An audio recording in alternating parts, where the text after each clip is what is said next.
Viewers, இன்றைக்கி hello சமையலில் நம்ம என்ன ரெசிபி பார்க்க போகிறோன்னா, நம்ம எல்லாருக்குமே ரொம்ப பிடிச்ச ஆல் டைம் ஃபேவரட்டான சிக்கன் ஃப்ரைட் ரைஸ் ரெசிபி தான் பார்க்க போகிறோம். நம்ம சிக்கன் ஃப்ரைட் ரைஸ் செய்கிறதுக்கு முதல்ல சிக்கனை ஊற வச்சிடலாங்க.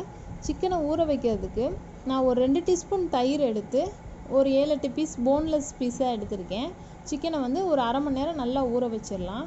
அரை மணி நேரம் ஊறினதுக்கப்புறம் நம்ம அதில் பொடினா சேர்க்கலாம். ஏன்னா அப்போ தான் சிக்கன் நல்லா சாஃப்டாக இருக்கும். அதுக்காக தான் ஒரு 1.5 டீஸ்பூன் அளவுக்கு மிளகாய் தூள் சேர்த்துக்கலாம். ஒரு டீஸ்பூன் அளவுக்கு கடலை மாவு சேர்த்துக்கலாம். 2 டீஸ்பூன் அளவுக்கு கார்ன்ஃப்ளவர் மாவு சேர்த்துக்கலாம். இப்போ வந்து முட்டை சேர்க்க போகிறோம். முட்டை வந்து இன்னும் சிக்கனை சாஃப்ட் ஆக்கும். அதுக்காக தான் இப்போ வந்து முட்டை வந்து ஒரு முட்டையை வந்து உடச்சி மிக்ஸ் பண்ணி அதை இதில் சேர்த்துக்கலாம். அதோட கடைசியாக 1.5 டீஸ்பூன் அளவுக்கு இஞ்சி பூண்டு பேஸ்ட்டு சேர்த்துக்கலாம்.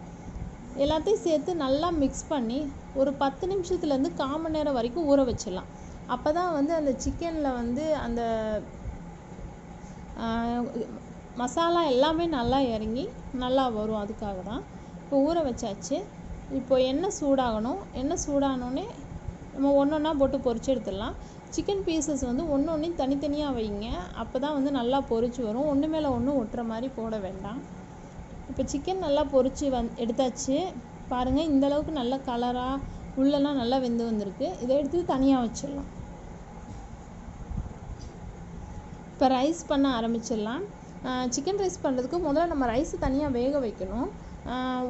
ஒரு டம்ளர் அரிசிக்கு 3 டம்ளர் தண்ணி வச்சுக்கலாம். இப்போ 1 டம்ளர் அரிசி நான் பாசுமதி ரைஸ் தான் எடுத்திருக்கேன்.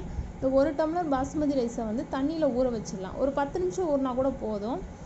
10 நிமிஷம் ஊறுறதுக்குள்ளே இந்த தண்ணி கொதிக்கிறதுக்கு ரெடி பண்ணிடலாம். தண்ணி கொதிச்சதுக்கப்புறம் தான் அரிசியை சேர்க்கணும். இப்போ ரெடி ஆயிடுச்சு. இப்போ வந்து நம்ம அரிசியை சேர்த்துடலாம். அரிசியில் இருக்க தண்ணியெல்லாம் நல்லா வடிகட்டிட்டு அதுக்கப்புறமா சேர்த்துடலாம். சேர்த்தாச்சு. தண்ணி நல்லா கொதிச்சோடனே போட்டனால சீக்கிரம் வெந்துடும். கொஞ்சம் தேவையான அளவு உப்பு சேர்த்துக்கோங்க. நான் வந்து 2 டீஸ்பூன் அளவு சேர்த்துருக்கேன். சேர்த்தாச்சு. இப்போ இது வந்து ஒரு ஃபுல்லாக வேகக்கூடாது. ஒரு 80% வெந்தாலே போதும். ஏன்னா நம்ம ரைஸ் போட்டு மிக்ஸ் பண்ணுவோம்ல, அப்போ வந்து ரொம்ப வெந்துச்சுன்னா உடஞ்சிரும். அதுக்காக தான் இப்போ இது நல்லா வெந்து வரணும். வெந்து வந்தோடனே தண்ணியெல்லாம் வடிச்சிட்டு ஓரமாக வச்சிடலாம். இப்போ அடுத்து நம்ம ரைஸ் பண்ண ஆரம்பிச்சிடலாம். இது ஒரு 80% ரைஸ் வெந்திருந்தாலே போதும். இப்போ வந்து நம்ம ஃப்ரைட் ரைஸ் பண்ண ஆரம்பிச்சிடலாம். இப்போ ஃப்ரைட் ரைஸ் பண்ணுறதுக்கு ஒரு கடாயில் எண்ணெய் சேர்த்துக்கோங்க. பொடியாக நறுக்குனா பெரிய வெங்காயம் சேர்த்துக்கோங்க. வெங்காயம் லைட்டாக வதங்கணும். வதங்கினதுக்கப்புறம் ஒரே ஒரு முட்டை சேர்த்துக்கலாம். இப்போ முட்டை வேகட்டும். முட்டை சைடில் ஒரு ஓரமாக வச்சிடலாம். இந்த பாருங்கள், இந்த மாதிரி வச்சிடலாம். இது நல்லா வெந்துட்டு இருக்கட்டும். அந்த கேப்பில் நம்ம முட்டைகோஸும் கேப்சிகமும் சேர்த்துக்கலாம்.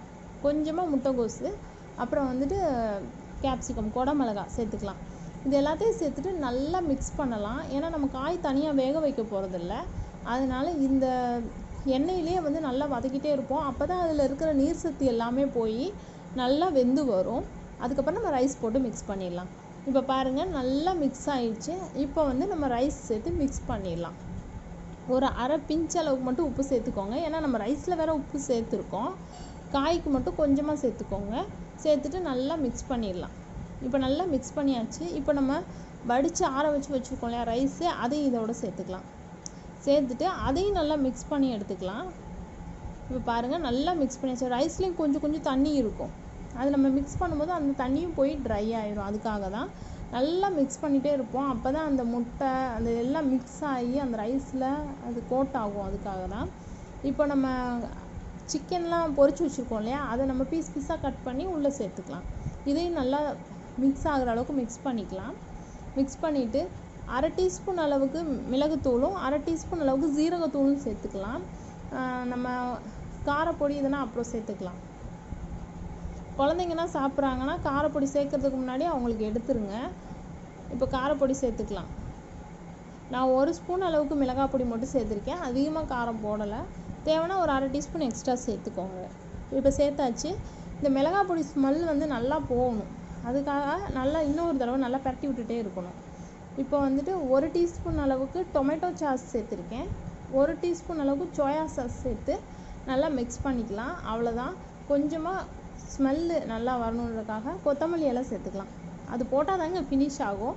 அதனால கொஞ்சமாக கொத்தமல்லி இலை போட்டுக்கோங்க. அவ்வளோதான், நம்ம ஃப்ரைட் ரைஸ் சூப்பராக ரெடி ஆயிடுச்சு. அந்த ஹீட்லேயே சாப்பிட ஆரம்பிச்சிருங்க. அப்போ தான் ரொம்ப நல்லாயிருக்கும். நாங்கள் வீட்டில் ட்ரை பண்ணோம். ரொம்ப சூப்பராக இருந்துச்சு. நீங்களும் ட்ரை பண்ணி பாருங்கள். ட்ரை பண்ணி பார்த்துட்டு எப்படி வந்துச்சுன்னு கமெண்ட் பாக்ஸில் சொல்லுங்கள். ஹலோ சமையல் சேனல் சப்ஸ்கிரைப் பண்ணுங்கள், பக்கத்தில் வர பெல் சிம்பலை கிளிக் பண்ணுங்கள்.